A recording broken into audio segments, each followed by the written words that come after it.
번 많이 못 봤어.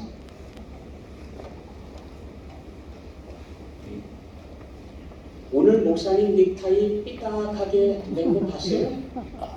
아니, 못 봤어. 아니, 당신은 도대체 예배 안 보고 뭐 한 거예요?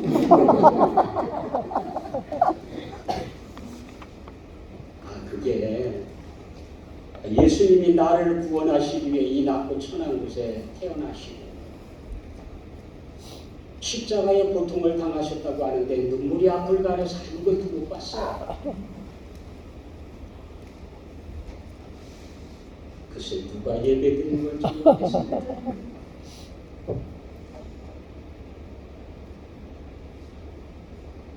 하나님께서는 오늘도 사람을 찾습니다.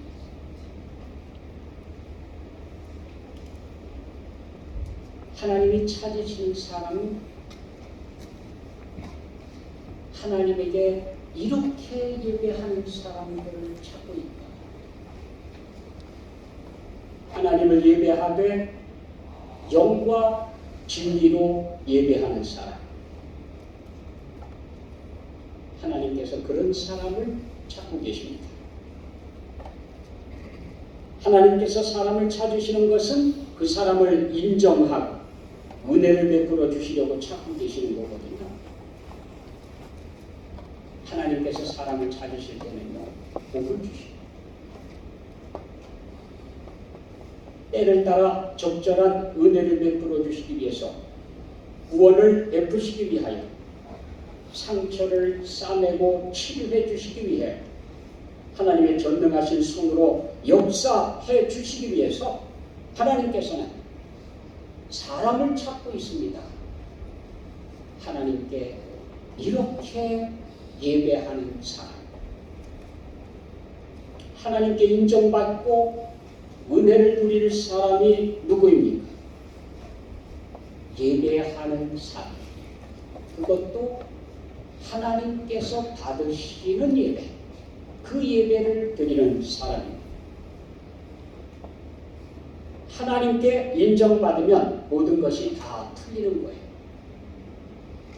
요셉이 어디에 가든지 하나님께서 그와 함께 하심으로 요셉이 형통하였더라.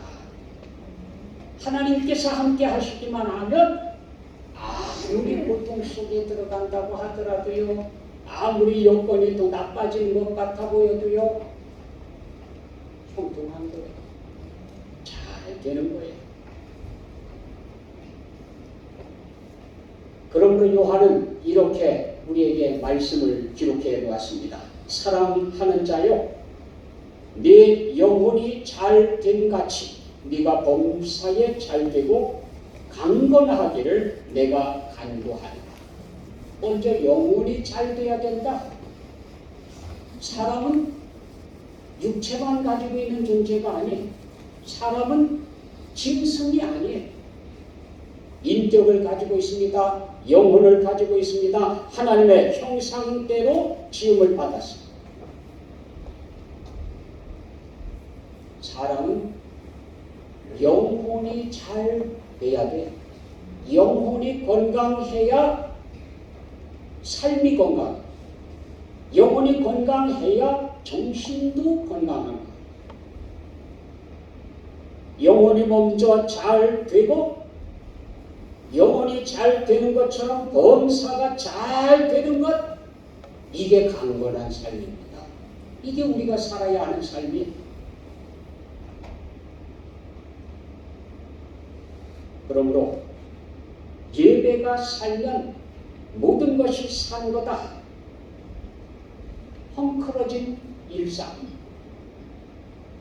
이것도 해결해야 되고 저것도 해결해야 되고 또 하나 해결하면 또 다른 문제 생기고 그거 간신히 불 끄고 나면 또 다른 문제 생기고 끝이 없어요. 끝이 없어요.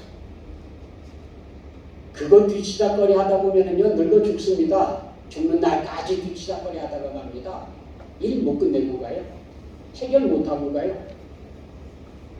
그런데 예배가 살면, 예배가 살면 나머지는 그냥 풀리는 거예요. 하나님하고의 관계만 제대로 되면 나머지는 그냥 풀려요.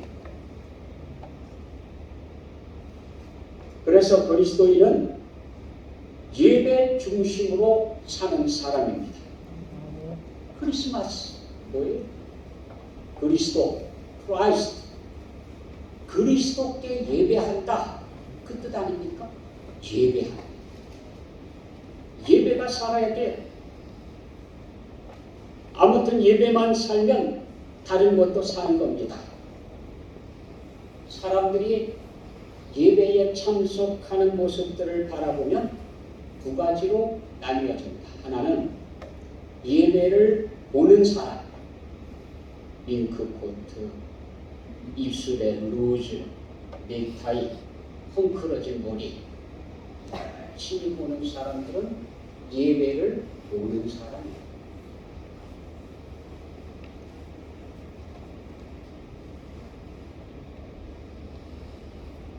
예배 드리는 사람은 오직 하나님께만 집중합니다. 하나님께서 무슨 말씀을 하시는가, 하나님께서 어떤 은혜를 나에게 주시는가, 하나님께서 무엇을 나에게 베풀어 주시는가.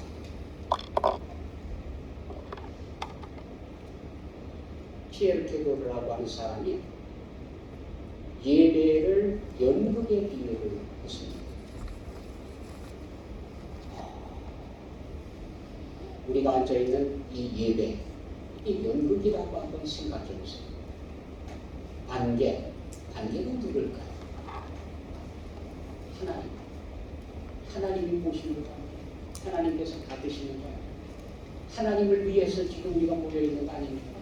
그러니까 관객은 하나님께서 보시는 거고, 그러면 우리는 뭡니까?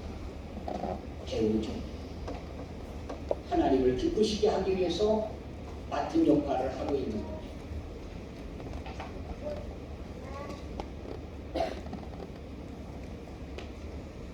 예배가 우리가 드리는 자라고 하면 하나님은 보시는 분이십니다.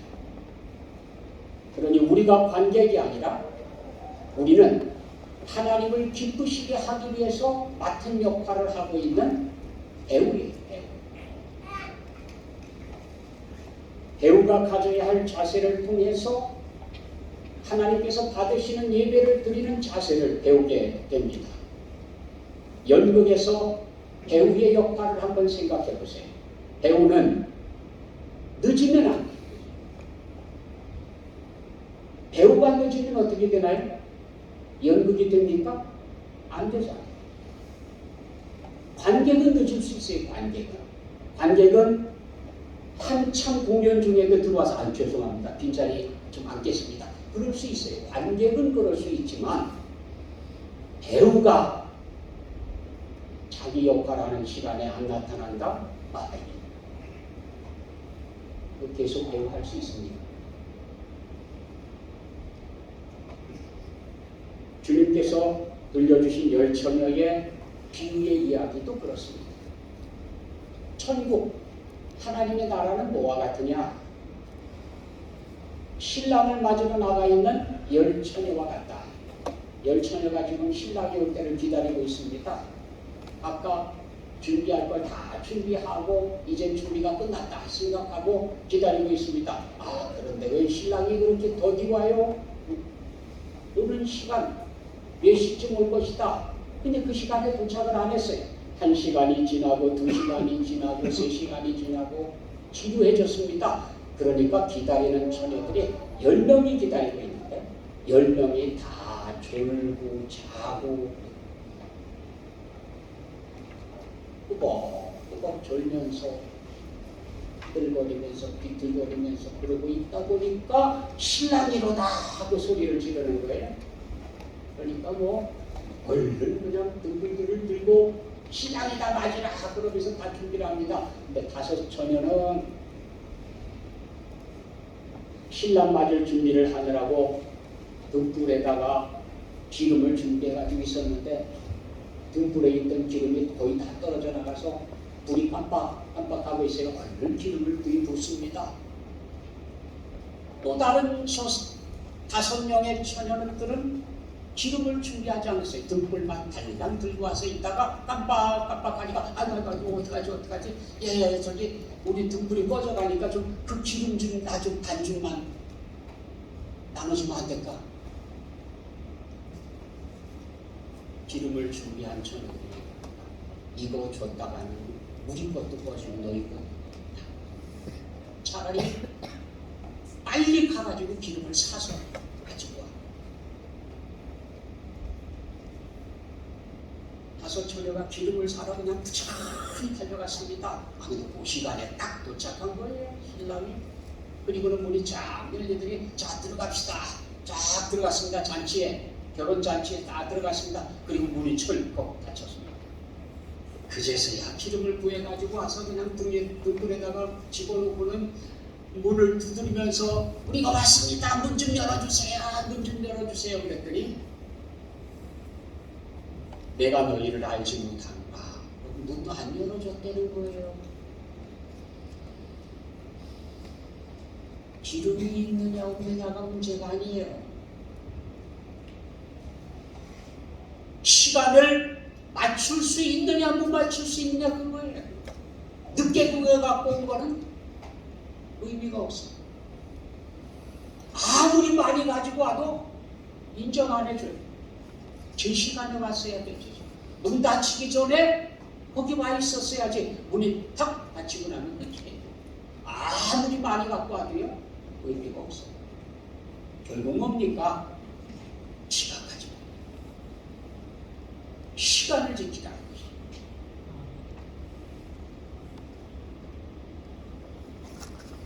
노아의 홍수 얘기도 그거 아닙니까? 이 땅에 하도 죄악이 넘쳐나서 사람들이 생각하는 게 부패하고 어려서부터 계획하고 생각하는 게 악하고 도저히 그대로 둘 수가 없어요. 홍수로 심판을 해야 되겠다. 그래서 노아에게 얘기를 합니다. 내가 이 사람들을 다 쓸어버리려고.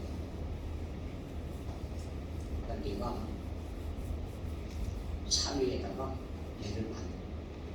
방주를 짓는데 이런 규격으로 짓고 바로 세로 높이 그리고 3층에다가 창문을 넣는 나무는 무슨 나무를 쓰고 거기에 역청을 칠하고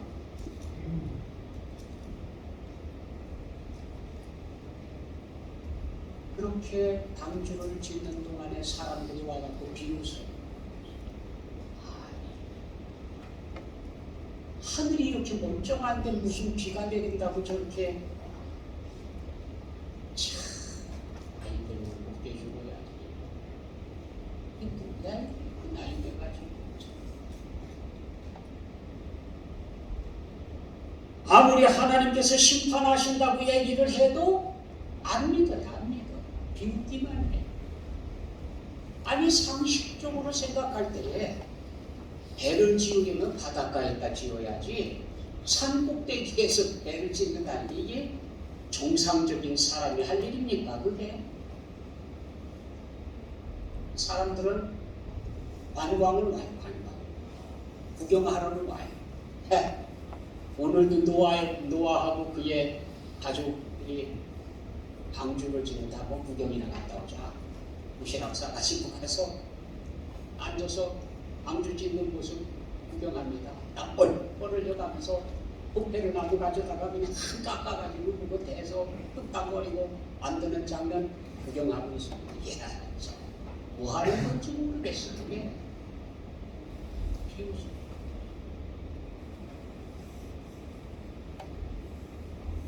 드디어 그날이 됐습니다.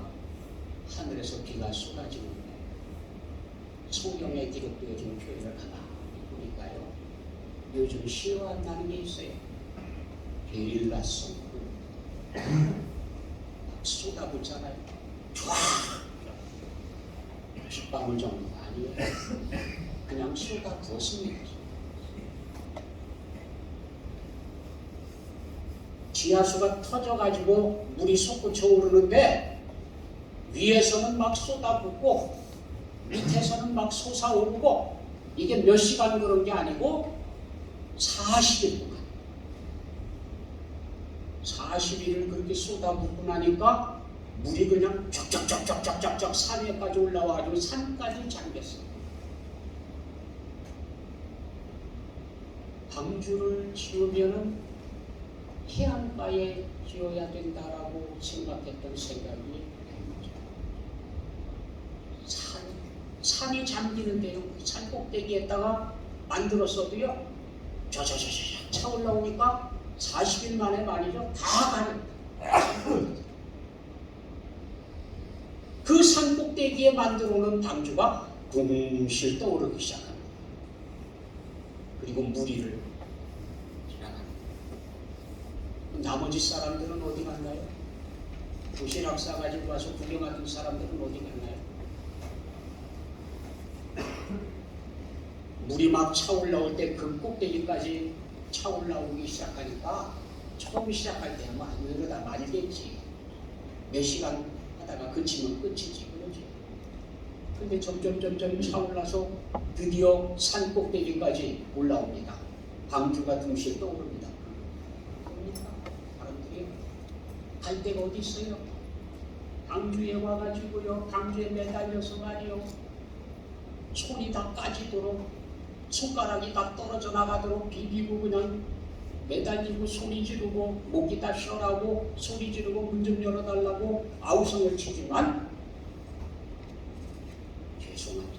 문이 한 번 닫히니까 열리지가 않더라고요. 뭐가 문제입니까? 지각. 문 닫히기 전에 깨닫고 들어갔어야 되지요. 문이 한 번 닫히고 나면 지각.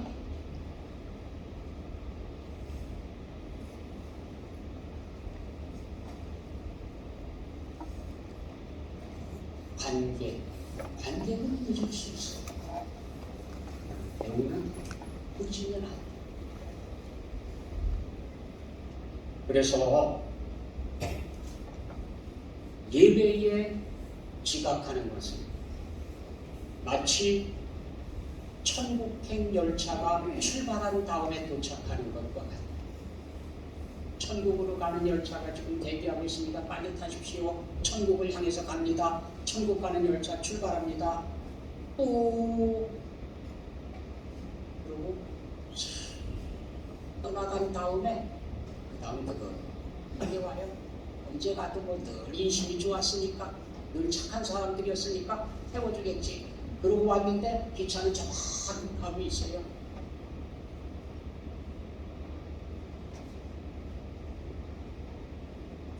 결국 못 들어간다는 거예요. 안 믿어서가 아닙니다. 지식이 없어서가 아닙니다. 몰라서가 아닙니다. 늦어서 못 들어간다는 거예요. 늦어서. 그래서 훈련을 잘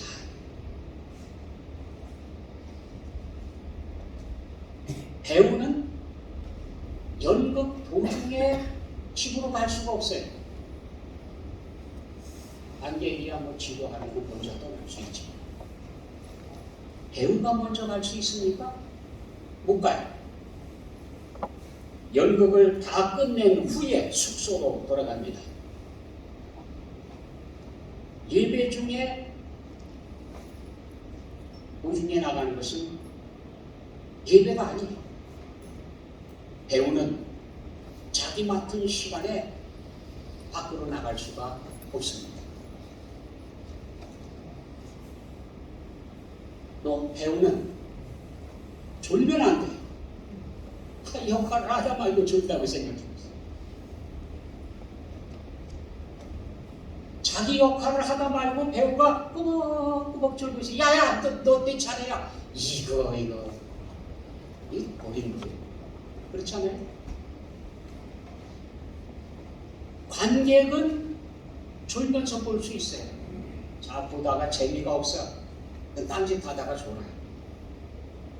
다 끝난 다음에 눈 뜨고 나서 아이고 수고했습니다. 그럴 수 있어요.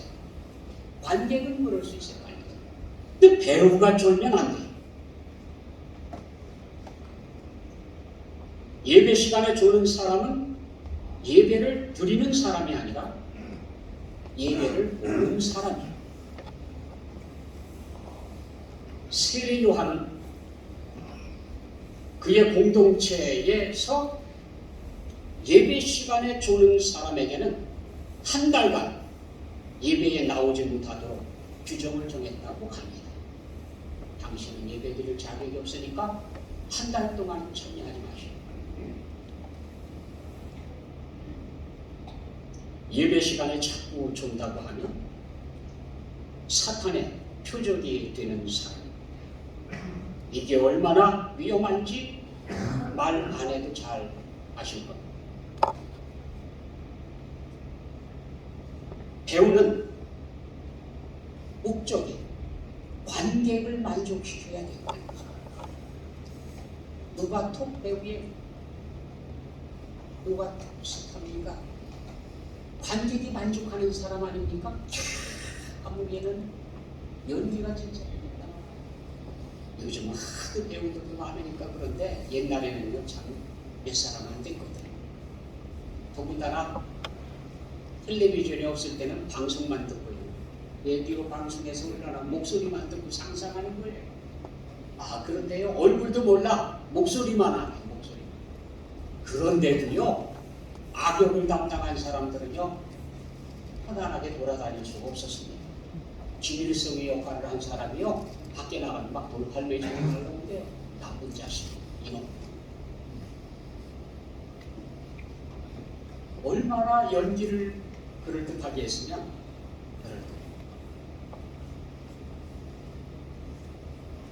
배우의 존재 목적은 관객을 만족시키는 거거든요.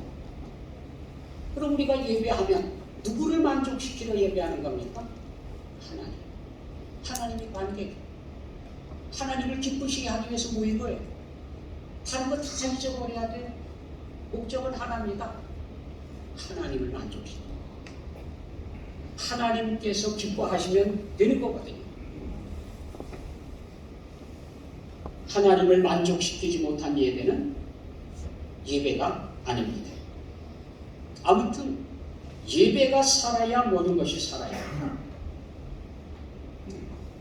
우리 인생을 바라보면서 우리 삶에 가장 필요한 두 가지가 뭘까? 어떤 작가가 우리 삶에 꼭 필요한 두 가지는 열정과 휴식이다. 열정이 있어야 되고요. 열정이 식어지면 재미가 없어요. 사는 게 왜 사는지 잘 모르겠어요. 휴식이 있어야 돼요. 휴식이 없으면 금방 쓰러지고 마요. 금방 끊어지고 마요. 자, 이 두 가지가 꼭 필요한데 그러면 그 두 가지 중에서도 꼭 한 가지를 선택하라 그러면 어느 쪽을 선택하시겠습니까? 라고 물었더니 망설임 없이 휴식이라고 대답을 했다고 합니다. 휴식이 뭐냐?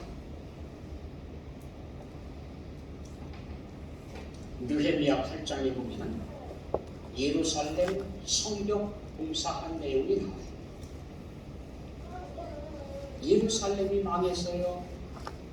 멸망당했어요. 나라가 망했어요. 사람들이 포로로 잡혀가고요. 가족들이 보는 앞에서 죽고요. 얼마나 슬픈 일을 만나는지 몰라요. 그 애통 속에서 어떻게 해서라도 살아보겠다고 예루살렘 성벽을 재건하자. 그래서 느헤미야를 중심으로 해서 많은 사람들이 성벽 공사를 하기 위해서 모였습니다. 아, 그랬더니 적들이 모여가지고요, 얼마나 비웃는지 몰라요. 야야야야야, 그렇게 쌓았다가는 여우 한 마리가 올라가도 성벽이 무너지겠다. 그걸 성벽이라고 쌓니? 아, 비웃는데요, 정말 기분 나빠. 거기다가 툭 하면은 공격을 해요. 이만큼 쌓아놓으면 쳐들어와가지고 다 무너뜨려요. 도저히 안 되겠다. 그래서 한 손에는 무기를 들고 한 손에는 연장을 잡고 그러고 성벽을 쌓았어요. 얼마나 피곤하겠습니까? 적과 싸우랴 성벽을 쌓으랴 거기다가 심리전까지 펼쳐가면서 말이야 스트레스까지 받아가면서 얼마나 피곤하겠습니까? 거기다가 이 적들이 심각도 안 되니까 페르시아의 왕에게 편지를 보냈어요. 지금 페르시아가 예루살렘을 멸망시킨 장군인들이거든요. 예루살렘 사람들이 예루살렘 성벽을 재건하면서 왕을 반역하려고 하고 있습니다. 지금 편지를 써서 보냈습니다. 얼마나 피곤해요. 그런 가운데에 봉사를 하려니까요.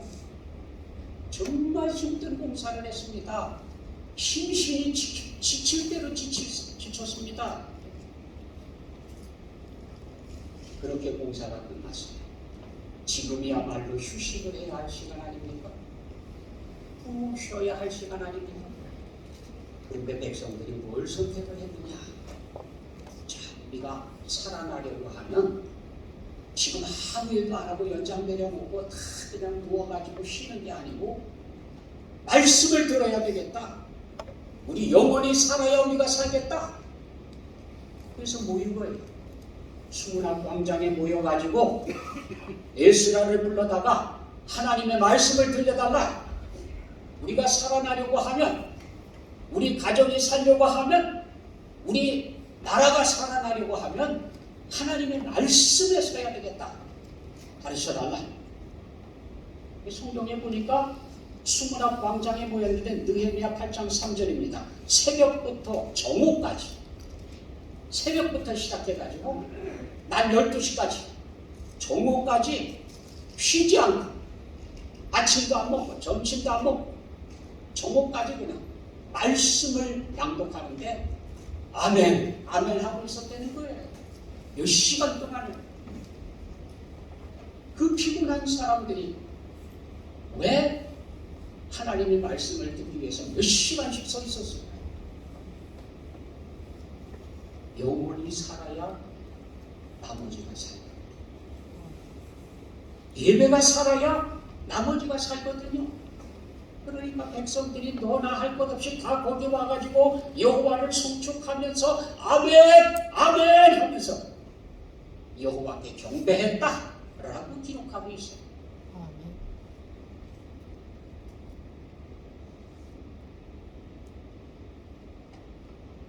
사실상 하나님을 기뻐하는 그것 자체가 우리의 힘이에요.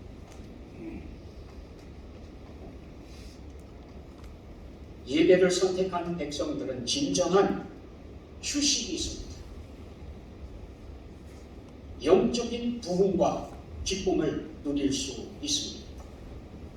그리스도인에게 휴식은 우리의 처음과 나중 되시는 하나님과 만나는 것, 이게 휴식이에요. 시작도 끝도 하나님이십니다. 하나님을 진정으로 만나고 나면 힘이, 살아갈 힘이 있어요. 건강한 것, 영과 혼과 육이 다 건강해요. 그래서 하나님께서는 우리에게 안식일을 주신 겁니다. 사람이요 신비하게 만들었어요. 일주일에 한 번은요 세상적인 일 내려놓고 하나님과 만나야 돼요. 구조가 그렇게 되어 있어요. 만들기를 그렇게 만들어놨거든요. 그래서 그날은 하나님을 만나는 날, 하나님을 예배하는 날. 사람도 사귀고 싶은 신실한 사람은 두 가지를 지킵니다.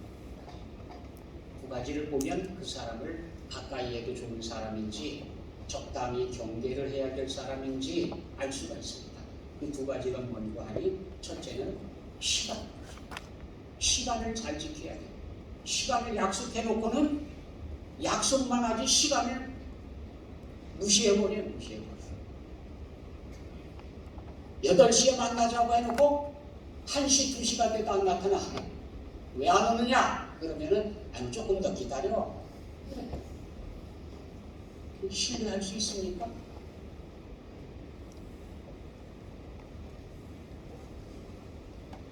하나님도 시간 약속을 잘 지키는 사람이 누군가 보고 있다는 것. 이 사람이 신실한 사람이거든. 어떤 시골에서 한 가장이 예수를 믿기로 작정했습니다. 교회에 나와서 설교를 하고 참 은혜를 받았어요. 아니 이거구나. 이렇게 사는 거구나. 집에 가자마자 전 가족을 다 모여.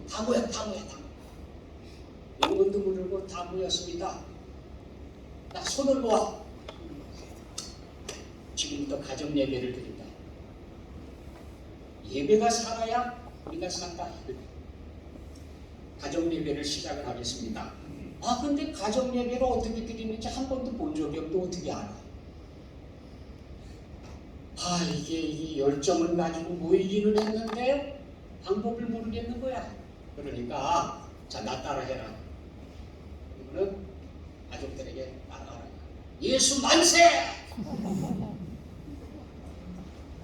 가족들이 영문도 모르고 예수 만세! 예수 만세! 예수 만세! 예수 만세! 예수 만세! 3창 하고 나서 이제 됐다. 예배 끝났으니까 이제 각자 일해라. 예배가 뭔지도 모르면서 가정 예배가 뭔지도 전혀 모르면서 그런데 하나님도 그러실까요? 꼭 형식 갖춰서 사도신경하고 찬송 부르고 그래야 예배라고 받아줬을까요?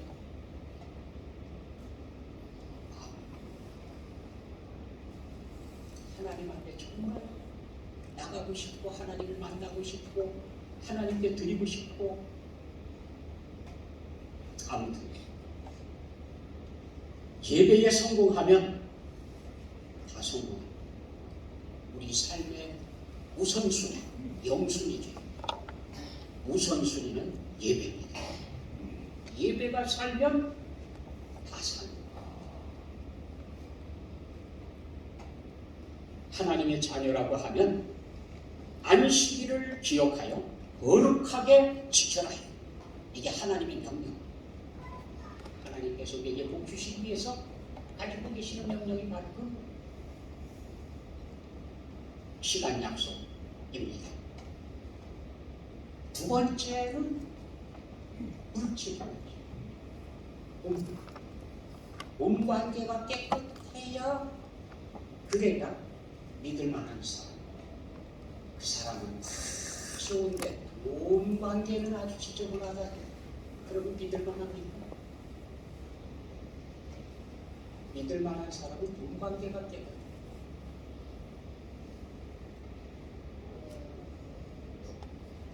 백만장자로 알려져 있는 A.A. 하이디라고 하는 사람이 있었습니다. 그 하이디가 11조를 하나님께 드리겠다고 결정을 한 때가 그의 사업을 실패해서 10만 달러의 부채를 가지고 있을 때입니다. 아주 오래전 얘기니까 10만 달러면 어마어마한 돈이죠.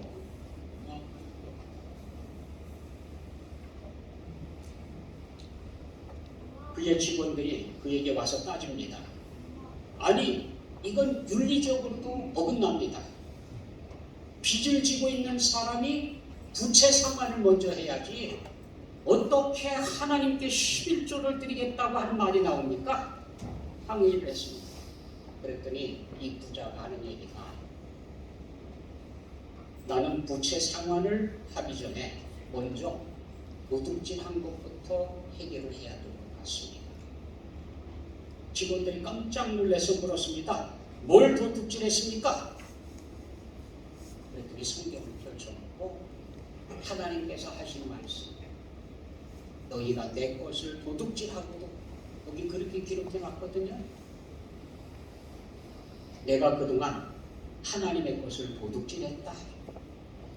그것부터 해결하고 그 다음에 살아요.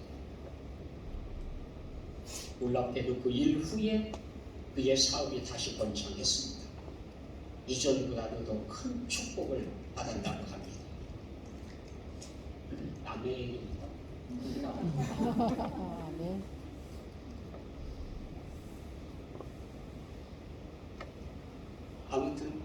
예배가 살아야 모든 게 살아요.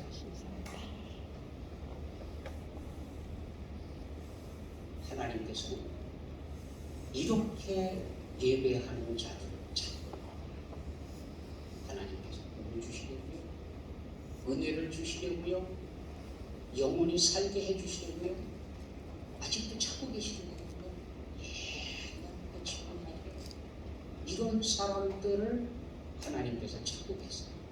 예배가 사는 여러분 되시기를 원합니다. 기도하겠습니다. 사랑의 아버지 하나님, 저희들의 예배가 살아나게 해주시고 하나님 앞에 예배하는 예배자로 살아가게 하여 주옵소서. 예수 그리스도의 이름으로 기도드립니다. 아멘. 이어서 성만찬 예배를 고행합니다.